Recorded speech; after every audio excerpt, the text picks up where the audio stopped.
ఇప్పుడు కేవలం 7,999 up to 10 kgs వరకు బరువు తగ్గి అధిక బరువు నుంచి వచ్చే ప్రధాన సమస్యలను దూరం చేసుకోండి. కిన్ షో చేస్తున్న అంతకు మించి పెర్ఫార్మెన్స్ చూపిస్తున్న భాగ్యశ్రీ బోర్సేకు సక్సెస్ రావడం లేదు. పేరులో ఉన్న భాగ్యం కెరీర్ లో దక్కడం లేదు. మిస్టర్ బచ్చన్ తో యూత్ క్రష్ గా మారిన ఈ ముంబై భామ సక్సెస్ ఖాతా తెరిచేదెప్పుడు? ఈ మహాలక్ష్మిని ఈ ఏడాదైనా విజయలక్ష్మి కటాక్షిస్తుందా? హిట్స్ లేకపోయినా సరే మేడం కు క్రేజ్ తగ్గట్లేదా? గ్లామర్ పర్ఫార్మెన్స్ చూపిస్తున్న భాగ్యశ్రీ బోర్సేకు హిట్ భాగ్యం దక్కటం లేదు.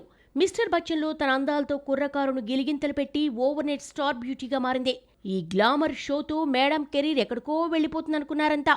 నిజంగా చేసిన సినిమాల్లో ఒక్కటి హిట్ పడినా అలాగే అయ్యేదేమో కానీ బాలీవుడ్ నుంచి కాలీవుడ్ వరకు ఎక్కడ అడుగుపెట్టినా విజయలక్ష్మి ఈ అమ్మడిపై కటాక్షం చూపించడం లేదు.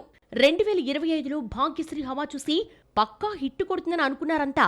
కట్ చేస్తే ఊహించని విధంగా వరుస డిజాస్టర్స్ చవిచూసింది. విజయ్ దేవరకొండ కింగ్డమ్ పై ఎన్నో అంచనాలు పెట్టుకుంటే దెబ్బేసింది.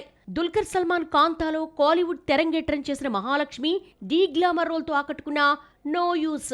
రామ్ పోతినేని ఆంధ్రా కింగ్ తాలూకాలో పక్కా తెలుగింటి ఆడపడుచులా కనిపించినా సక్సెస్ రాలేదు. ఇక ఆమె ఖాతాలో ఉన్న film Lenin. Agent ultra disaster తర్వాత అక్కినేని వారసుడు అఖిల్ చాలా గ్యాప్ తీసుకొని చేస్తున్న మూవీ లెనిన్. అఖిల్ సరసన తొలుత శ్రీలీల ఫిక్స్ కాగా ఆమె తప్పుకోవడంతో భాగ్యశ్రీ వచ్చి చేరింది.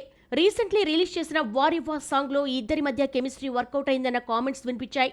విలేజ్ బ్యాక్ డ్రాప్ లో తెరకెక్కుతున్న ఈ యాక్షన్ ఎంటర్టైనర్ మే 1 రిలీజ్ డేట్ లాక్ చేసుకుంది.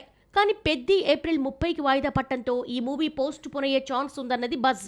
లెనిన్ తప్ప మరో సినిమా భాగ్యశ్రీ కమిట్ అయిన దాఖలా లేవు.